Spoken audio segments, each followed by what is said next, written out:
Gonsalves, former MLA of Santa Cruz constituency, former president of Goa Youth Congress, former general secretary of Goa Pradesh Congress Committee.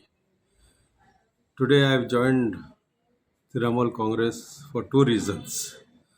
I find Mamata Banerjee is the future Prime Minister of the country because, and she has shown that in Bengal, when full countries leaders of BJP has come in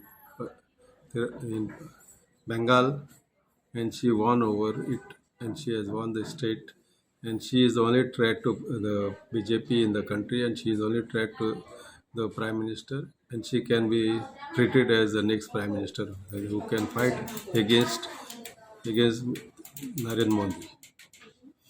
Second reason I want to say that Tiramul has started good schemes for people of Goa, for the youth as well as for the women. So that will give a boost to the people of Goa.